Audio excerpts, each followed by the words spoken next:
How good is a $10 AI audio tool versus a $1,200 AI audio tool? We all want great audio at the click of a button, and so I'm going to run these 4 tools on some of the worst audio I can find. Cool thing about these guys is that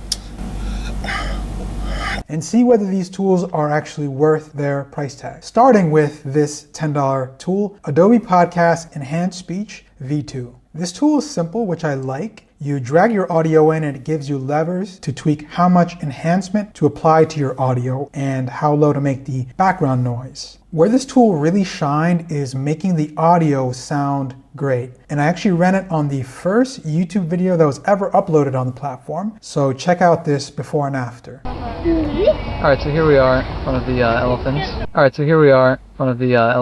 Cool thing about these guys is that they have really long fronts. It was still a bit muffled, but you can totally make out what he's saying now, so that's a very big improvement. Where the tool didn't shine so bright is in removing breaths and mouth noises. And you can see that here. This is the before. I've been thinking a lot lately about,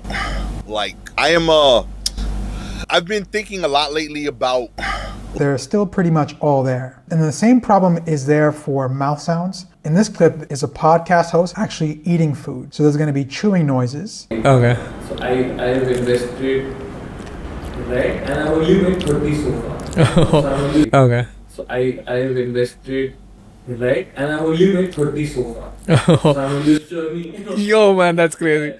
So how I'd grade Adobe Podcast, 1 being completely unchanged, and 4 being it's now perfect. We'll grade vocal enhancement and background noise improvements at anywhere from 3 to 4, so pretty strong. We'll grade echo removal as near perfect, and then sigh, breath removal, mouth noises are not as strong. That contrasts massively with our next tool, Auphonic. Here's Auphonic. Alright, so here we are in front of the elephants. Cool thing about these guys is that they have really long fronts. So where this tool really shines is in the breath and mouth noise removal. Here's the before. I've been thinking a lot lately about, And here's after. I've been thinking a lot lately about, The mouth click is gone, the inhale is gone, the exhale is gone. So this audio is completely pristine in almost the reverse of Adobe Podcast. Auphonic didn't shine as well when it came to improving vocal quality. Here's the before. What has been the biggest? Read a lot of books. So, what has been the biggest book that has changed your?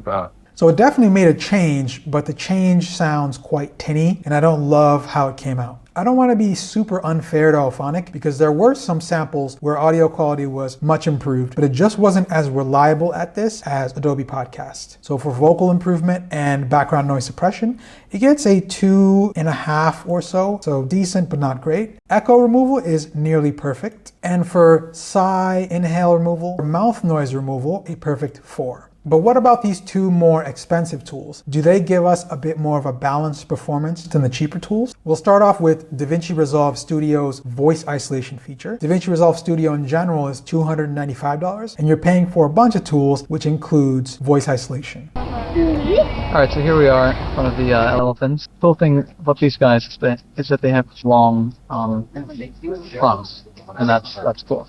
Davinci's voice isolation was slightly better than Auphonic at improving basic audio quality, but wasn't as good as Adobe Podcast. Here's the before with Auphonic. What has been the biggest? You obviously have read a lot of books. So, what has been the biggest book that has changed your?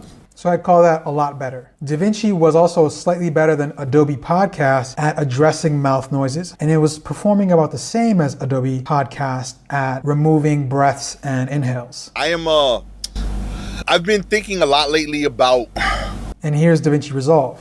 I've been thinking a lot lately about, like So Davinci is a bit more even keel. It's in the middle of the pack in terms of performance on both sides, and it doesn't stand out in any major way, but it does have the convenience of being bundled inside a very nice editing software. So if you're a Davinci user, you can just click a button rather than having to go to a different website like with Adobe Podcast or Auphonic. Davinci also gives you a nice slider controlling how much enhancement to apply. So in terms of improving vocals and doing background noise suppression, Davinci gets a strong 3 out of 4. It also gets a perfect score for removing echoes. And then for mouth noise, inhale, exhale removal, it gets a pretty decent 2.5 to 3. Next, we have the most interesting and expensive tool for last, and that is Izotope RX11 Advanced Suite. So if Davinci was a more balanced tool than Auphonic or Adobe Podcast, Izotope RX11 takes that much further. Alright, so here we are,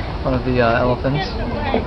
The cool thing about these guys is that they have really long fronts. It is the second best at mouth noise removal behind Adobe Podcast. Here is the before. Okay. So I have invested, right? And I only made 30 so far. So I'm only, And here is after. Okay. so I have invested, right? And I only made 30 so far.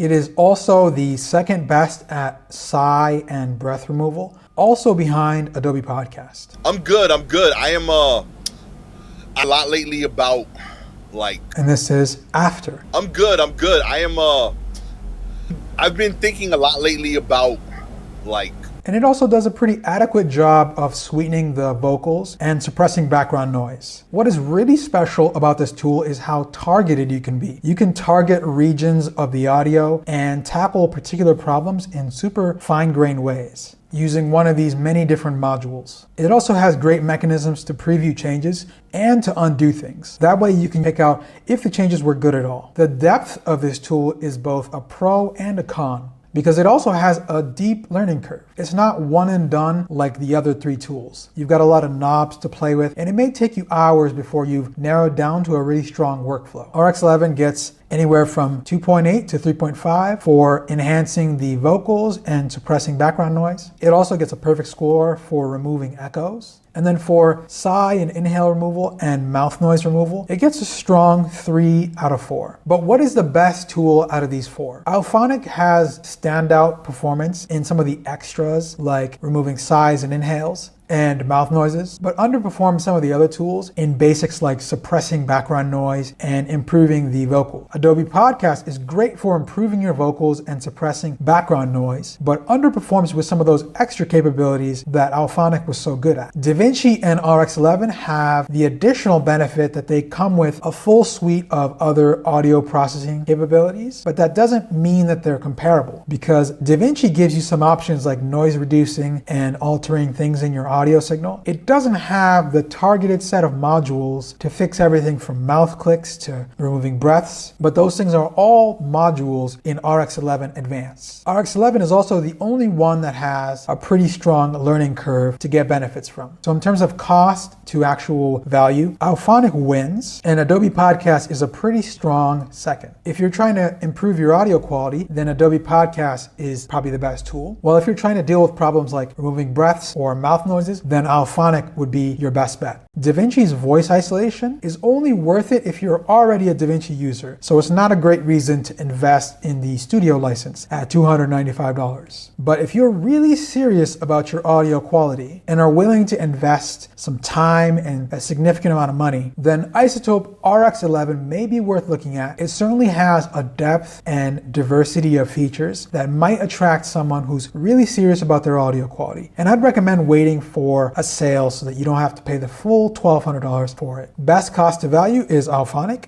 Adobe Podcast is a strong second, and RX11 is for people who are very serious about their audio and may be worth looking at. Davinci Resolve voice isolation, only worth it if you're already embedded in the Davinci Resolve ecosystem. Subscribe if you'd like to hear about more ways to save a massive time editing. Thanks. Bye.